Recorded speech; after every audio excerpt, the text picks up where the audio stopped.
Welcome. Hello. Hi, Theresa. Welcome to Lost in the Library. Had to take a second there. Thanks, Phil. Happy to be here. Great. So far in this podcast, we discussed autobiographies of a few people, just biographies, not autobiographies, one of which was somebody who was born in Ukraine, wrote mostly in Russian, and was of Jewish heritage. The other was an American whose place in American written lore cannot be understated, and isn't understood at all, but alas, has been almost mostly forgotten. I don't want this to be a biographical podcast about writers and the people who influence literature. I also want to talk about the types of books that are not as well known, either by celebrated or underground authors, and to try to explain why one should read the novel and help with understanding a novel's intentions and interpretations by providing the context within it and the environment in which it was written. This will be condensing the novels from its hundreds and hundreds of pages to about an hour of discussion without giving away too much of the plot, which is going to be hard. And the first book I wanted to choose about has been sitting ponderously on my to-read next bookshelf since Borders had its fire sale when it was going out of business. And today we're going to be talking about Fyodor Dostoyevsky's The Idiot. Before we start, I want to acknowledge the main short source, which is The Idiot by Fyodor Dostoyevsky, the Bantam Classic Edition, the reissue that happened in 2005, translated from the Russian by Constance Garnett, and introduced by Anne Ruska. You know a little bit about Dostoyevsky in Russian literature. I know a little bit. Yeah, I started reading Dostoyevsky in 8th grade, I want to say. It was one of those summer reading list books before high school. And, you know, you either like it or you hate it. And it's a little bit of both with Dostoyevsky, I think. Yeah, well, that's pretty young to be reading Dostoyevsky. I think the first book I ever read was by him was like 19, and it was, of course, Crime and Punishment. What was that one? I'm going to ask you that question. Oh, man. The Brothers Karamazov? Shut up. That's the hardest one. Okay. Well, I didn't say I understood all of it at this age, but I slogged through it. One of the things we're going to talk about is some of the context, like I said, in order for you to try to understand some of it. And like Russia is completely foreign to American views. So before we talk about The Idiot, this is Dostoyevsky's 12th novel or novella. We should talk a little bit more about the writer himself. This will not be in-depth because I would love to actually talk about his life, but if I ever get a chance, here's the important things to know about him, specifically in regards to his book. Fyodor Mikhailovich Dostoyevsky was born in Moscow on 11 November 1821 in the modern calendar, because the modern calendar and the Russian calendar back then is different. He was born in a noble family that dated its roots back to 1509, but by the time he was born, he was not wealthy. However, because of his nobility, his family did not have serfs or land anymore, which is a bummer for a wealthy person if you're in Russia and you're still living in serfdom. Not bummer for the serfs. This is a direct quote from his brief biography in the Bantam version I earlier stated. The son of a former army surgeon, his father's drunken brutality led his own serfs to murder him by pouring vodka down his throat until he strangled. That's a way to go. Oh, yeah. Dostoyevsky was also a devout believer of the Russian Orthodox religion, which will be one of the key factors of understanding our protagonist, Prince Myshkin. Knowing some history of the Russian Orthodox Church is going to be crucial when understanding basically all of his novels, but specifically the scandal in this one. And I cannot delve into it too deeply because I'm not raised in the Russian Orthodox Church, but, you know, being Roman Catholic, we kind of learned some things about it. There are other traits that he wrote into Myshkin's character. Fyodor suffered with epilepsy all his life. It started around his father's death when he was 16. This is a vital piece of information to understand Prince Myshkin in considering The Idiot, and I'll explain later why. He also held what would be the conservative political views of the era. He was so conservative, he was actually even skeptical about having a constitution. He did not believe in any form of republicanism whatsoever, which just means that a democratically elected form of government and not the trigger word that the U.S. uses today, which are shown in almost all of his writing, denouncing things like, quote-unquote, liberalism, socialism, radicalism. And the idiot does it specifically. Okay. Can I ask a question about the Russian Orthodox religiosity of this piece? Yes. Is there a reference to, like, is this the icons, like the visualization of the saints and kind of like the visualized presence of the writer, like the correct way to do things? I don't think that there's much of the iconoclastic controversy happening in this. This is, you know, spoiler alert, it's been a while since I wrote this this script, so we're just raw dogging it, buddy. Got it in there. Got it in there. No, we'll actually see. We're playing the game of we're relearning today. Quoting from the introduction of the version I have, this intro was written by Anne Fruska, as I said. Why you should read The Idiot and how to best go about it. Quote, Dostoyevsky saw Russia as being in a transitory period, having cast off its odd social structure, but still being in search of a new one. The first chapters of The Idiot were published in 1868. The institution of serfdom had been abolished only 7 years earlier in a reform that had a profound effect of old Russian society. Dostoyevsky had been a lifelong opponent of serfdom, seeing the owning of human beings as fundamentally cruel that flew in the face of God. In fact, Dostoyevsky had been condemned to 4 years of hard labor simply for having read a text critical of serfdom to a secret political circle. I think it should be secret. Yeah, it should be secret. They might be secreting. We don't know. They might secreting something. Whoa, okay.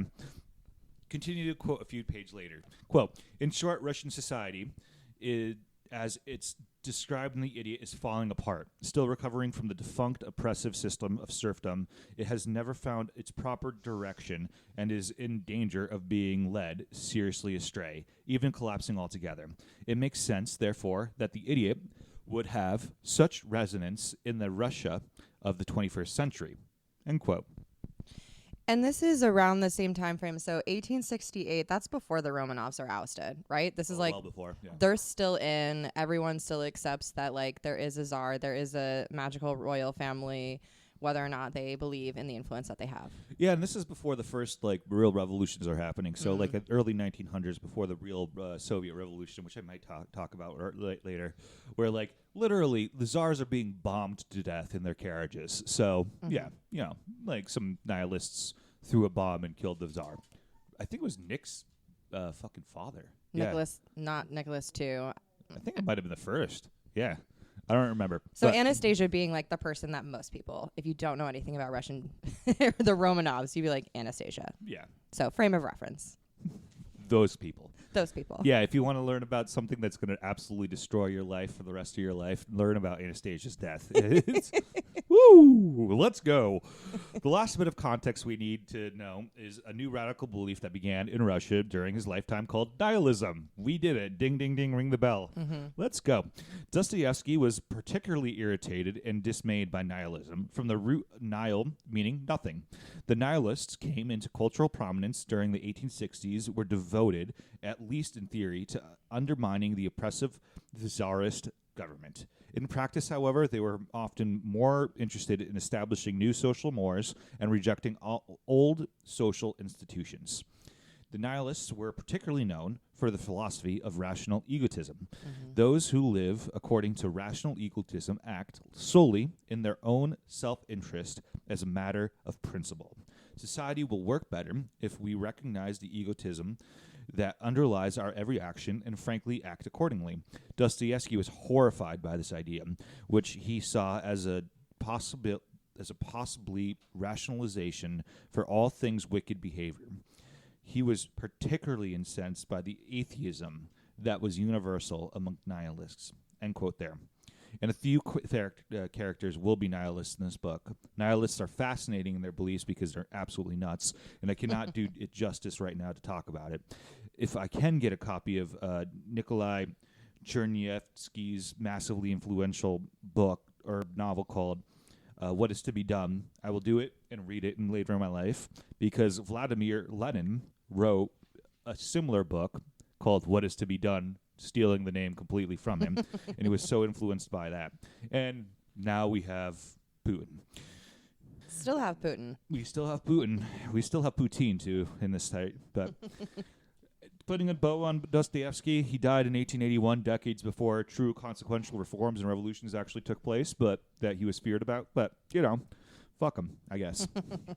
Any questions so far before we delve into the actual book? No, I think I've asked all my questions and interrupted you as you went, so. No problem. And Randy, if you want, you can just take the mic once in a while and say hi. You don't have to sit there on your phone or diddling, Although you could get me another coffee. That might be great. There might be enough for another coffee. If not, we'll make more. Usually the Beer Batter Book Club actually includes beer, but it's fucking it's 10 in the morning, and I don't know if I'm hungover or drunk still. We're still drinking some brown down. Yeah. Morning brown. Gotta get me my morning brown. Have you seen, what's it called? Auntie Donna's Big Old House of Fun? No. Oh, man. You should. It's awesome. It's on Okay. Netflix. It's absurd humor at its best. It's a group of Australian comedians. Love the Aussies. Yes. Yeah, the Aussie. Oi, oi, oi. All right. Going somewhere nowhere near Australia. Mm-hmm. So this is the composition of the book, the characters, and a brief plot before we get into more of the plot. Dostoyevsky was a writer who planned many of his books out. Crime and Punishment and The Brothers Karamazov, as an example, were both excellent reads, more well-known in popular culture at this point. However, not everything he wrote was well thought out in advance. The planning for The Idiot, for instance, was not straightforward.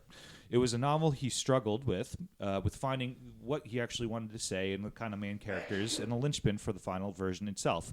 Quoting Alfred J. Gurort, I guess is how you pronounce it, because that's how I'm pronouncing, on the composition of Dostoyevsky's The Idiot. Quote, only the seventh plan did the idiot become, quote, double quote, I guess, humble, forgiving, sincere Christian. In short, the Mishkin of the final version, end both quotes. When reading The Idiot, you get the sense that everyone is important to some extent, but then a character drops off and isn't heard of for hundreds of pages, or someone just introduced later ends up being the major character of the book for the climax. This does not distract me personally, because I have that kind of literary brain to be able to just go, whatever. But I did have to go a few times back to remember who the fuck he was talking about when he was writing. Before I introduce the characters or briefly summarize the plot, I must note that I will be referring to them informally, as the Russian name convention is not something that I believe most English-speaking audiences want to fully understand or have the patience for, nor do I have the patience for to learn and be consistent. And it does not help with calling back characters, because there are like a few Mikhailovich, like the middle names that might be common across characters. It doesn't help for the callbacks. No. Go with the short form. Yeah, I have like 4 points about why the naming conventions is here, but I'm just going to skip them because we'll probably talk about them later. But every Russian has 3 names: the first patronymic, and the last. So it's a first patronymic. Thank you. The patronymic is not the same in the English. Rather, it's a combination of the father's first name and the suffix "son of." So, yeah, that's the brief version of. Yeah, so like my last name would be Ray Ivanya, because my father's name was Ray, and I'm Ivanya, not a bitch, because I'm a lady. Yeah, and I'm Tomasovia. Yeah, I guess so. No, you're a Tomasovich. Tomasovich. I'm sure there's a Thomas in Russian, and I'm sure it's not Thomas. I don't remember what the transliteration is. Tomasz. The plot. Prince Mishkin leaves his home nation of Russia to get treated for his epilepsy in Switzerland. There's the epilepsy. The prince is born into a family line that is high noble but does not have much money. There's that part. Personally, he has almost nothing. He comes back to Russia after he is mostly cured of his illness, and during the train ride, he meets Rogozin. Rogozin has recently come into extreme wealth. On the train ride, he shows Prince Mishkin a portrait of a woman he wants to court, Natasha. Hilarity ensues. Or rather, tragedy. And that's 700 pages later. When Mishkin arrives in St. Petersburg, he visits the home of, I think it's Epanchin, the Epanchin family. Oh, man. It's been a while since I read this. So if you show me, I can, because I remember reading this in college. Yeah. Or at least an excerpt. There you go. Aglaia, Aglaia, Aglaya. Aglaya. Ogla- Aglaia. Aglaya, Aglaya. I think. She's the youngest of the three daughters in the family, all with the first letter of their name being A. Is somebody who Prince Michigan falls in love with almost immediately. But Natasha and Aglaia are a bit off their fucking rockers. And both of them are being courted by several different men because this is Russia. There's only so many men and there's only so many women that you're able to court if they're, a high noble. And they have money. The prince finds that a distant relative dies and he inherits all his wealth. And he is actually a prince born into a noble family. Like, this is kind of a concept that, I actually struggle with, is understanding how many princes there are in the world. Because, I don't know. I actually met a Saudi prince when I went to college, and it's a noble title. And I'm like, how are you a prince? But then again, he got a fucking Maserati brought into Vermont or some fucking nuts shit. And it's like, oh, that's how you are, even though you're not going to ever become a king unless 15 of your relatives die. But well, and in Russia back then too, it there was the ruling family, but then you would have all the subfamilies. But then if you had any claim, it was you were a prince. It's not in the same way that maybe in England, you have the Duke and the Duchess, right? It's just they just slapped a prince on it for a lot of that. They're you're somewhere in the line. Yeah. If that helps, I think. I think it helps. Okay. Yeah, because I guess our understanding is mostly the British crown and their a bunch of inbred bastards that nobody gives a fuck about, except for the one that was moved to California because he likes rugby. I like him. Is it Harry? I don't fucking care. Is he in California now by way of Canada? Is it Canada or California? Well, Canada's part of the Commonwealth, so that's where he and... Oh, he's in British Columbia, isn't he? Yeah. He fucking moved to a place called British Columbia. All right, I like him less. But, it's still part of the crown. Yeah, I guess so. But they might have moved back to California because she might be getting back into acting as the true fuck you to his father, to Charles. We'll see. Well, there's the gossip, page 6 stuff right there. Honestly, if he wanted to do anything good in his world, he'd fucking try to understand or benefit the Canadian rugby nation, because at one point in the 90s, they were one of the best countries in the world at rugby, and now they can't even beat fucking Chile. So come on, Harry. Yeah, Harry, you know what you're doing. You need to go back into. You were the ambassador of rugby in England. What happened? All right, going back to this guy, Prince Michigan. What's up? Yeah, I can open this. Pausing. Christina's walked into the room and she needs help with a jar. So Phil is struggling with said jar now. And we'll see. Oh, is it giving? No. Still not giving. This is a hard one. Nice. Sweet release. All right. Okay, somewhere about here, we're talking about Prince Michigan and a distant relative dies and he inherits all his wealth. Yes. The next quote is literally, well, it's not a quote, I just wrote this down. This does not mean he is an acceptable, eligible bachelor. Hilarity ensues again, or rather, it ends with his demise, as well as murder, multiple marriages falling apart, alcoholism, failed suicides, tons of religious and political rants, and most important, copious amounts of embarrassment. Marriage customs and personal embarrassment and how one should act in accordance with custom plays a huge role in this book. This is an incredibly shortened version of the plot. I simplified a 700-ish page book in 2 paragraphs. Please read the book if you want more. What is Michigan and why is he the idiot? That's the next question we're going to ask. Oh, okay. Okay, now we might be asking yourself the whole time, why is it called the idiot? Simply put, Michigan is our idiot. But what makes him so? I'm going to boil it down to 3 reasons.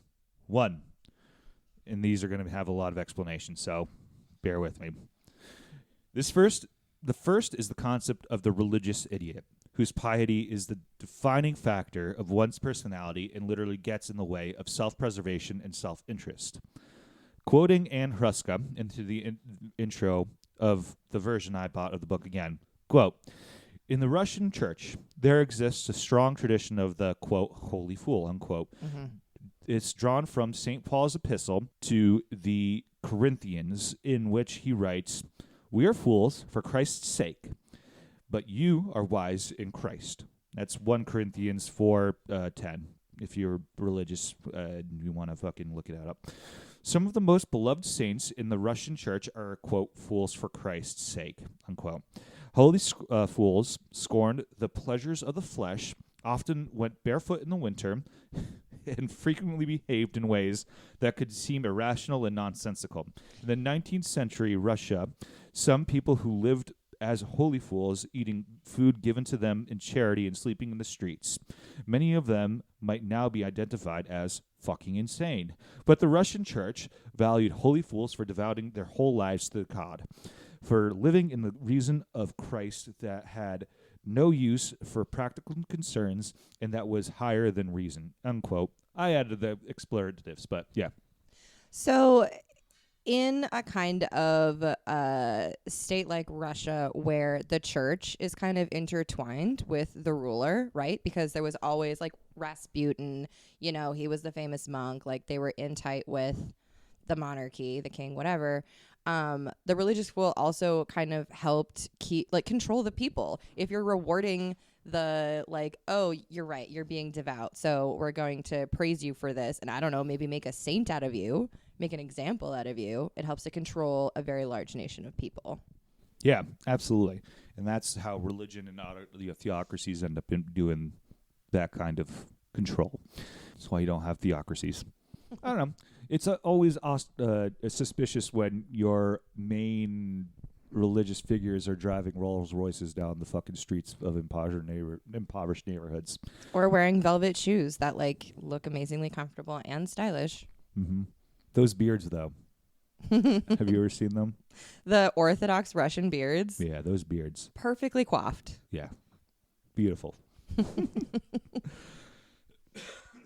One of the examples given in the book occurs in the first section, chapter 6, which tells the story of a Swiss peasant. And I'm going to use girl, and I don't know how old she is because her name is Marie.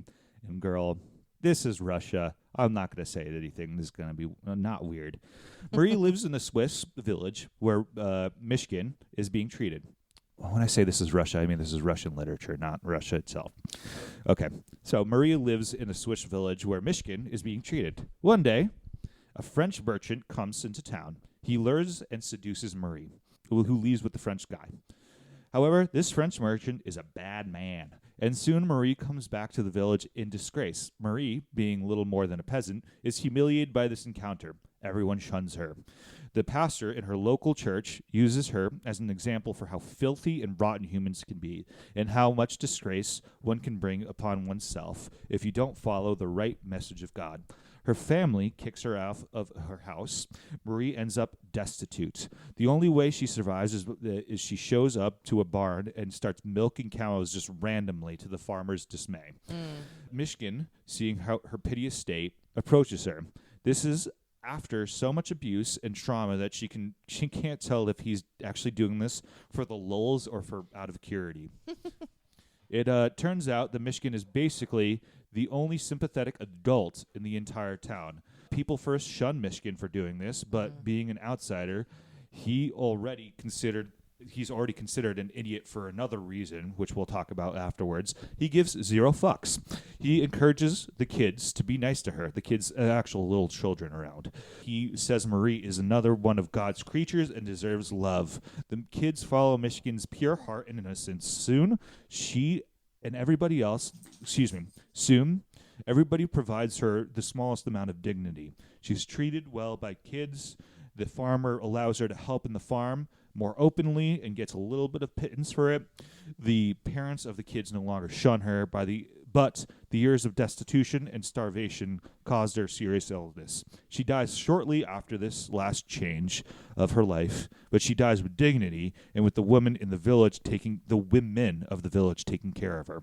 All of this was Mishkin's doing. His religious and simple love to God and childlike happiness and innocence causes him to act sympathetic to this character of Marie, and that makes him an idiot. Does he so the concept of like transference, if he's helping the person who seems like the dirtiest, the least worthy, does her unworthiness kind of like transfer to him that betters their view of her? Because then they're like, ugh, well, I guess, he's worse than she is. Or is it truly just like an act of selflessness and kindness? And they're like, oh, we've never had this kind of example. It's an act of selflessness and kindness. I think there's also a couple of cultural points here with Switzerland.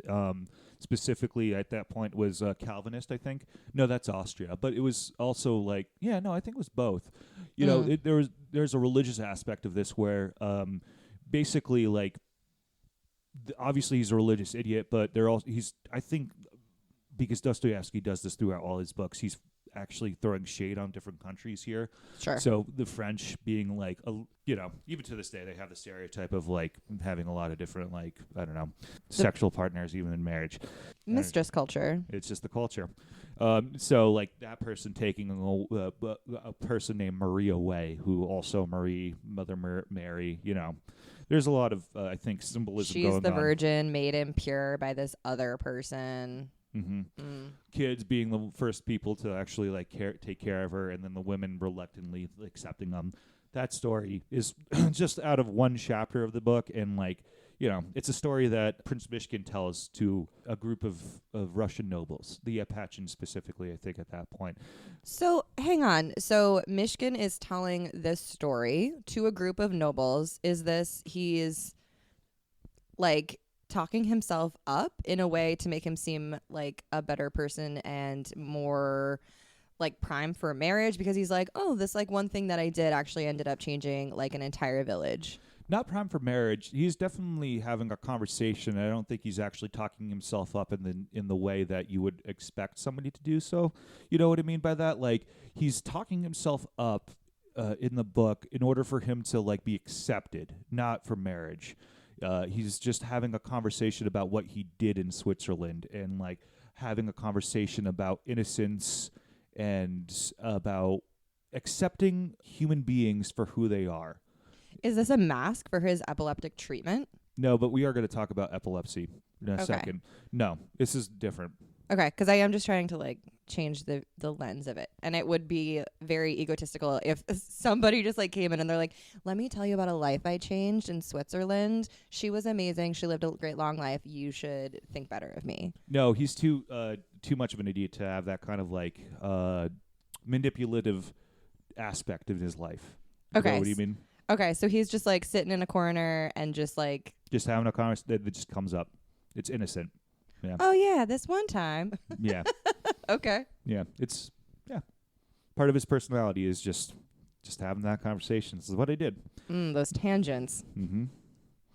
Now talking about epilepsy and why he's considered an idiot, and this might be controversial to this day because it absolutely is, but we're talking about late 1800s Russia, and his mental disability, or just his disability in general. It is from the brain. And it could have been something else, because they also just didn't have words. Like, I'm sure there was a bucket of things that they're like, it's epilepsy. I think this one is actually epilepsy, but okay. Just based off the description, and Dostoyevsky had epilepsy, so. Oh, so he knew about it. Yeah. Okay, that's good then. Yeah. Writing from experience. Epilepsy is a chronic, non-communicable disease that still isn't fully understood today. So it shouldn't be surprising that anybody that it wasn't treated with the most dignity or in any helpful manner in the late 1800s. Many people who have epilepsy or had epilepsy were considered invalids. In the United States specifically, many states didn't even allow people suffering with epilepsy to get married until the mid-20th century. Some even were encouraged eugenic sterilization, which is real fucked up. Horrifying. Yeah. This isn't a podcast about medical conditions. It's sufficient to say that many people were simply put in an asylum if they were found to be epileptic.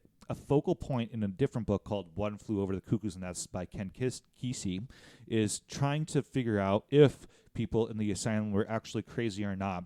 And one of the persons actually was suffering from epileptic seizures, which, spoiler alert, is one of the best sex a woman's life's ever had in one of those books, if you ever read it. No? No. It's pretty fucking great. Okay. Basically, the guy had an epileptic seizure over a woman, and she can't get enough of it. Spoiler. Again. It's I never I think it was a book. Yeah. But yeah, spoiler alert. I'm not entirely sure what to make of Dostoyevsky having this main character suffer from his own disease. It must be a terrible thing to have to deal with. One thing is for certain, throughout the book, the characters point to epilepsy as another facet of Mishkin's idiocracy, or idiocy. Idiocracy is a movie that we're all living through. This is Fyodor Dostoyevsky's description of an epileptic fit, if you were curious about his own writing style. This is from The Idiot. Quote, "He remembered, among other things, that he always had 1 minute just before the epileptic fit, when suddenly, in the midst of sadness, spiritual darkness, and oppression, there seemed, at moments, a flash of light in his brain, and, with extraordinary impetus of all his vital forces, suddenly began working at their highest tension. The sense of life, the consciousness of self, were multiplied 10 times at these moments, which passed like a flash of lightning. His mind and his heart were flooded with extraordinary light. All his uneasiness, all merged in a lofty calm, full of serene, harmonious joy. They were in hope. But these moments, these flashes, were only the prelude of the final second with which the fit began. That second, of course, was unendurable." And the last point that makes Mishkin an idiot is that he's not aware of Russian customs after being away for 4 years, basically. He's out of the custody, out of mode. Yeah, those formative years of him becoming an adult. Nowadays, it doesn't seem like 4 years is a long time, but I don't really want to know how customs change in the United States if I'm gone for 4 years, and maybe I should just forget about them. Anyway, this makes Mishkin look stupid. From his views of marriage and love to how he treats the radicals that he's going to see, he gives out his own, and how he gives out his own wealth. Money is actually a really, really big problem with Mishkin. Another is marriage, as you probably know, is a matter of dowry and connections more than it is a matter of love at this time. Hear that, Randy? Just kidding. This is in the case of Natasha, who's not considered an honest woman because she's already being courted by Rogozin, which we talked about earlier. Natasha is just absolutely out of her fucking rocker. Mishkin says, quote, "Natasha Filipova, I love you. I would die for you. Natasha Filipova, I won't let anyone say a word about you. If you were poor, I'll work." And in the last word, she snickers, being that there are other men in the room. You know, people are laughing at him for like confessing his love to Natasha, who, you know, isn't deemed worthy for her past history. So just to clarify, it's that the courtship is like based on love, not connections, and like furthering whatever you have in your life. Yeah. So people are like, "You dumb idiot. You're lovesick. That's nothing. Yeah. Care about the real thing. Money. Power. Get it. Okay. Yep. And the last thing is Mishkin will just give money to any decent sob story. There are a bunch of radicals approach Mishkin demanding money that one of them claims is theirs. They keep refusing 10,000 rubles that he wants to give it to them, and even given back an envelope with a bunch of cash at the end of a typical Dostoyevsky philosophical argument that happens between a couple of characters. It turns out that it was 150 rubles short of what was originally what they wanted. So they give back a bunch of money, and it's like, you're short. Basically, it's some misplaced guilt on Prince Mishkin's part. Mishkin keeps apologizing during the philosophical debate about offending them when they're just being given money for absolutely no fucking reason, realistically. Moving on. Nihilism. Who are these radicals? What does Mishkin and Dostoyevsky think of them? Dostoyevsky introduces 3 characters in the second part of the book, of which only one of them is really actually important, and his name is Ippolit.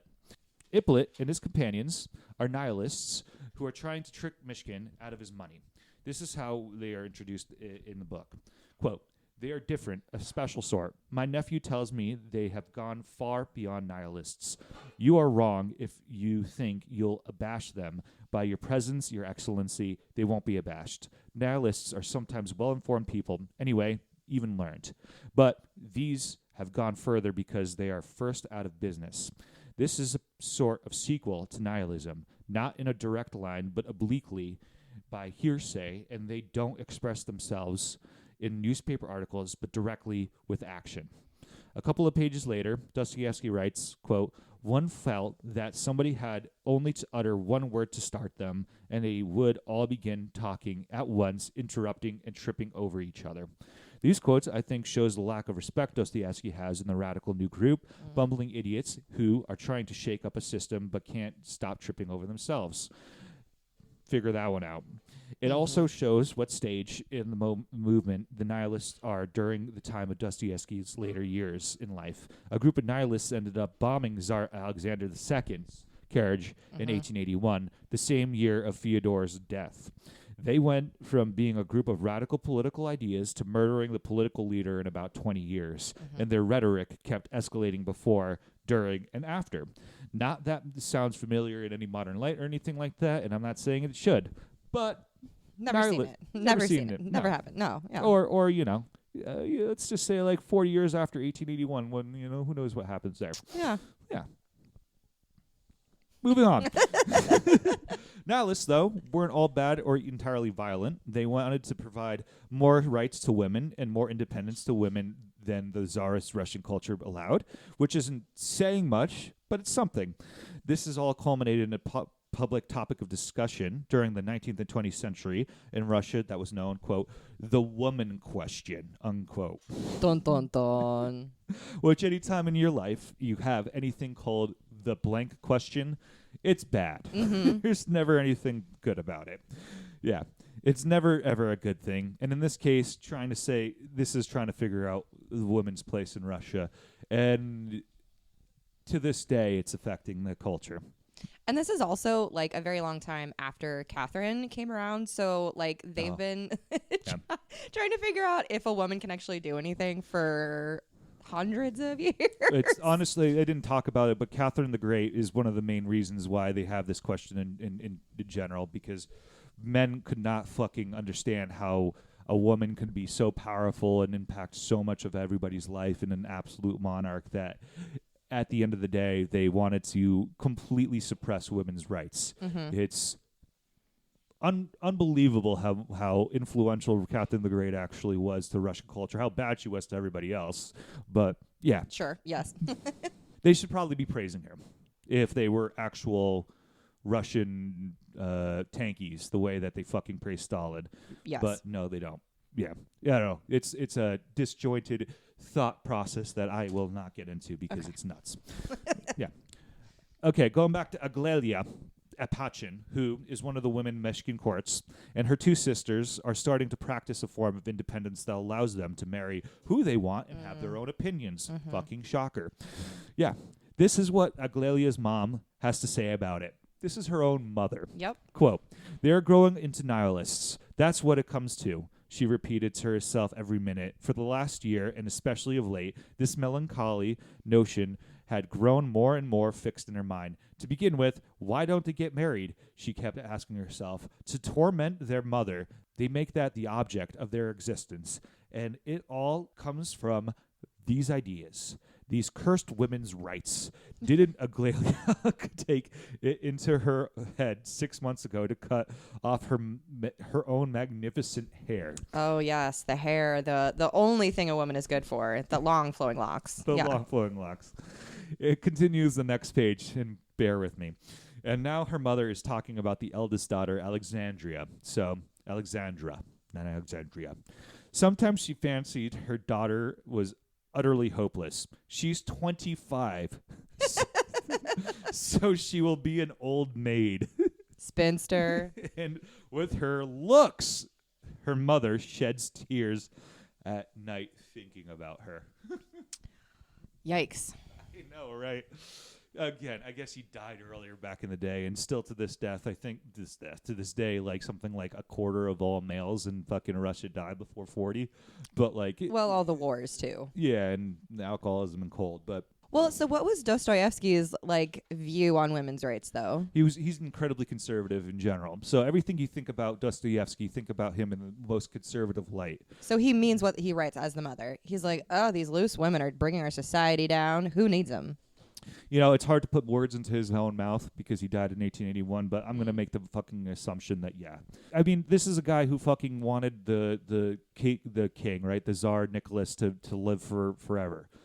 He would not have wanted anything in regards to the Russian Revolution. He would have been, I think it's the Whites. He would have been part of that, So, we're making assumptions here. We don't know how he would have reacted to Lenin and all that, but we do know how he reacted to communism in general, which is a German philosophy.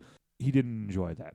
And Dostoyevsky himself, did he ever have a relationship with a woman? Did he have a sister? Did he get married? Yeah, excuse me, he had a mother. He had a wife. He had children. Okay. Yeah. Okay. So, cool. Yeah, cool. Well, she was just a thing. I'm sure she had long flowing hair that she never cut. Yeah, exactly. Good for him, I guess. All right, so we got a couple more pages here. We're almost done. We're going to talk about pride, honor, and embarrassment. Now, it is noted that in this book that this was not an honorable thing to go on this rant. That being said, Dostoyevsky does that all the time. I'm going to go on a limb and say all of Dostoyevsky's book have these themes of portraying how Russian society is at the present moment and what the norms are and the social codes everybody must follow. And often he is being critical of it in some ways, but also just saying this is what's going on, which honestly, as a writer, makes him one of the best in the world ever. If you want to know anything about Russian society in that point, you have to read Dostoyevsky to understand it. That's my view. Yeah, and honestly, I think the hardest part about it is that sometimes you forget whether you're still reading a description of an aspect of society or if it's, right? You're like, did I lose the quote on this one? Is this now someone's like inner thought? But that's the hardest part about Dostoyevsky is what he actually believes and what is actually going on in regards to critical thought. Yeah, it's also sometimes fucking exhausting. Well, that's what I mean, is that like a description of one thing can last for several pages. Yeah, or a chapter. Yeah. Yeah. Yeah. Fucking 25 pages later and go, what the fuck did I just read? Yeah. So we're just talking more about women's rights a little bit more. In this book and other books that comes up, a woman should not be getting flustered in public about any subject whatsoever. This is considered unseemly. However, this is only a minor offense throughout the book, and in this case, it seems like Dostoyevsky is very, very critical, though, again, conjecture. So we're just talking a little bit more about his thoughts about women's rights. There are numerous occasions where a main character acts in a way that affects their pride and honor and leaves them horribly embarrassed. This is an overarching theme throughout the book, and in my view, of equal importance to the plot of considering Mishkin an idiot. We already touched about the story of Marie.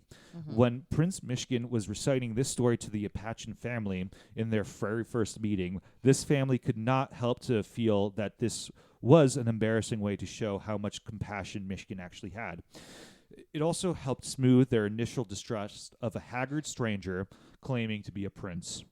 Okay. We also discussed honor with how people are named and how they address one another. Almost every character is addressed properly from time to time, showing their status. However, there are three who are never actually addressed appropriately. Ooh. One of them is Koila, who is the youngest child of a drunk general and is never called by his full name because he's but a child, and kids are never addressed in honor. Oh, God, this is a long word. Ferdy Chechenko. Wow. Who is a degenerate who lives in Koila's family and refuses to pay them rent. He is deemed so low that Dostoyevsky doesn't even provide any other name other than Ferdy Chechenko. And Keller, who is a pugilist thug, so a boxer, who is seemingly willing to help out anybody for a little bit of cash. These characters don't get honorific titles at all in the book, partially because, Keller, I think, is a peasant, but just out of the fact that he wants to show that there's no honor in them. I mean, being a kid, that's one thing, but the other two. There are a handful of other points within the book where Russian honor and embarrassment are portrayed. I will start with the least violent and end with the most. This isn't a big spoiler, but it does happen towards the very end of the book. The Apachins invited the highest of nobility to a party as Aglalia and Mishkin are courting one another at this point, and the engagement was imminent. There were very high nobles, much higher in status than the Apachans, and because of this, the Apachans felt like their own status was being elevated. However, this one quote about how one of their dinner guests, another prince, by the way, cuts through this notion. Quote, he regarded them as infinitely beneath him, and it was just this open-hearted and generous notion which prompted his wonderful, charming ease and friendliness to the Apachans. He's basically sympathetic to the fact that they think that they're actually getting elevated in the status. Oh, he's saying, oh, so cute. Yeah, exactly. Prince Mishkin embarrasses himself by going on a long, devout rant, which is summarized about how Catholics are the worst of the scum. Much happens in this party, but Mishkin embarrasses himself, and that's all you need to know, and I don't want to spoil it. Yeah. If you want to know anything about Dostoyevsky, he fucking hated Catholics and Polish people, too. He hated most people. Women, Polish people, Catholics. Which goes hand in hand. Yeah, much earlier in the book, there actually is a physical altercation. This occurs during a squabble about, who else, but Natasya. You see, Mishkin and Rogozin, who is a person he met first off that train, aren't the only two people fighting about this fucking lunatic. Early in the book, there is another suitor. That boy, Koila, who I mentioned, is the older brother of the person that we're talking about, Ganya. And Ganya and Natasya are rumored to be engaged right off the bat. Rogozin, high on recent inheritance and ethanol, shows up to Ganya's house to effectively buy Natasya off of him. Yikes. If she was a goat in the county fair, basically that's how they're cheating. Natasya basks in this fucking situation and pokes fun at Ganya. Ganya has a sister. Doesn't matter about the name, but she steps in, and this becomes an insane argument. The interaction leads to Ganya raising his hand to fucking smack his sister, but our idiot, Mishkin, steps in between them and gets slapped in the face for it instead. It is later said this is because he's a fucking idiot that he allows the forgiveness over the honor of being slapped in the face. Well, he's also interjecting himself in family affairs. Sure. And it's not his family. Yeah, but, going back to the whole Russian culture that it's okay to hit a woman in general and specifically somebody in your family and your sister. Well, that's what I'm saying. He got in the way of, like, the familial right to slap around women that you're related to. Yeah. Yeah. And that's the concept of being a fucking idiot. How dare he? How dare he not allow familial abuse? This scene continues with Natasya taking the envelope of money that was meant to buy her off and throws it in the fire. She's doing this to provoke Ganya. Ganya now is in a pickle. His family has recently been disgraced by the massively alcoholic father that he has and is obsessed with trying to build up back his fortune. Something within him doesn't allow him to initially reach for the money, and everybody around him stares at him wondering if he could allow all that money to be burnt.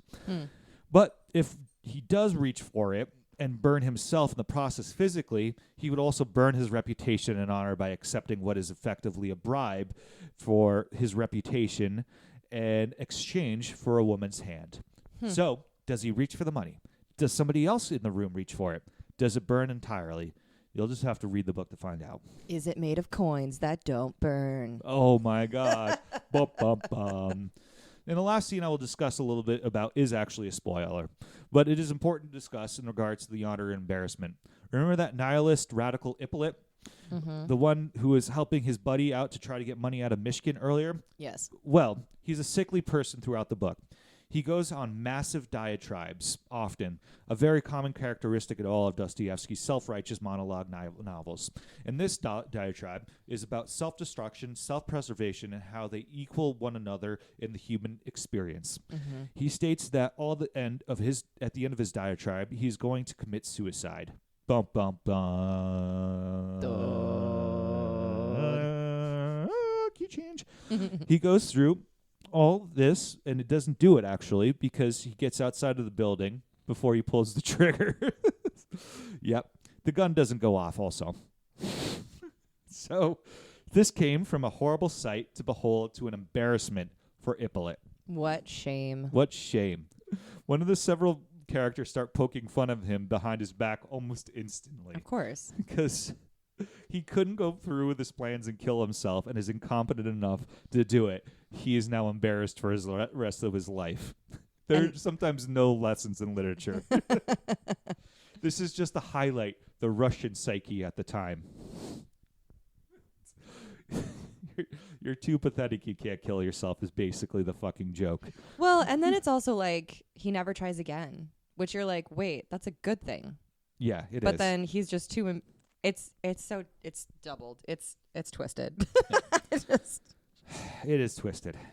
And all these great dishonors happen in very short succession towards the end of the book, really. Mm-hmm. So spoiler, but, it's a 700-page book, and you'll have to read all of what's going on to understand it. Mm-hmm. The ending really was unexpected. Originally, Dostoyevsky wanted to make his idiot go on a murderous rampage, apparently. Oh. Like a fucking child going into a school. However, he preserved Mishkin as a righteous, clueless, and sympathetic and empathetic character. Well, yeah, because he wasn't an American slasher writer. Yeah. The concept of a serial killer was still in its infancy. Yeah. Yeah. There are a lot of things to talk about this book, and there's another page of criticism I have, and I'm just going to skip most of it for the fact that, there really isn't much to be said other than the fact that we've already talked about everything. Basically, when you're reading this book, one needs to understand the time period. Is for every author, they will always have their prejudices, and it's actually important to understand that Dostoyevsky held strong negative beliefs and displayed negative stereotypes in many of his works. Him being a Russian at the time, the two groups that he really fucking did not like are Jewish people and Polish people. He openly states that a character is, quote, aiming to be a Rothschild, unquote, which, of course, if you go for money, do it thoroughly, squeeze people, coin money out of them, show willpower, be a king among the Jews, is literally a quote from it. Big yikes. Big yikes.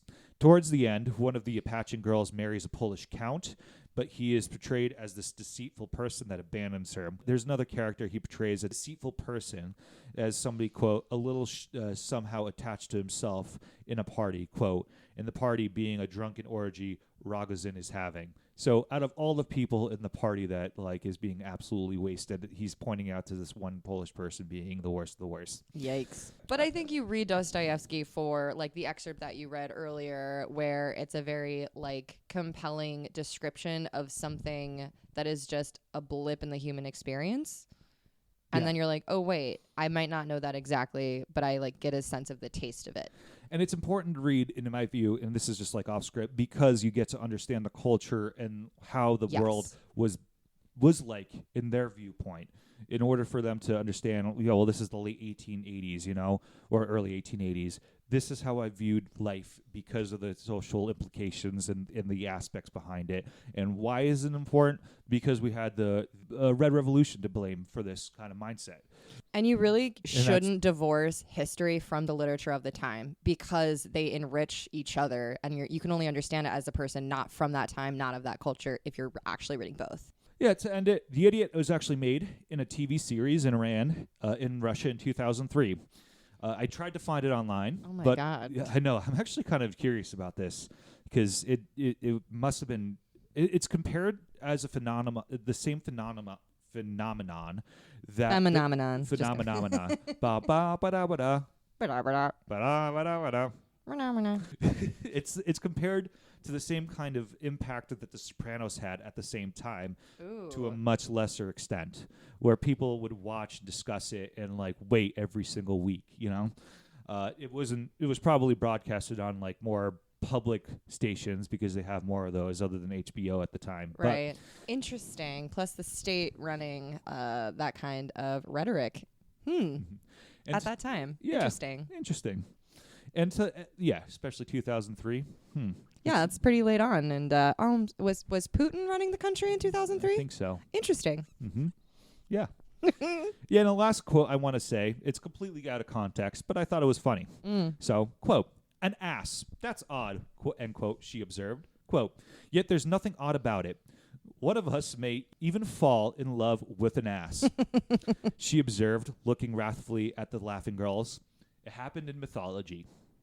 It happened in mythology. That's The Idiot. Thank you for joining me.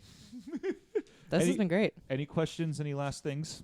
No, No, this has been great. Thank you. No worries. Merry the day after Boxing Day. Who knows when this is actually going to come out? Mm-hmm. We learned a little bit. That's all that matters. And we dove deep into the Russian psyche of 1868, you said? 1880, yeah, I don't know, sometime around there. Cool. Yeah, I forget dates all the time. My class of Russian literature was 1881 to present.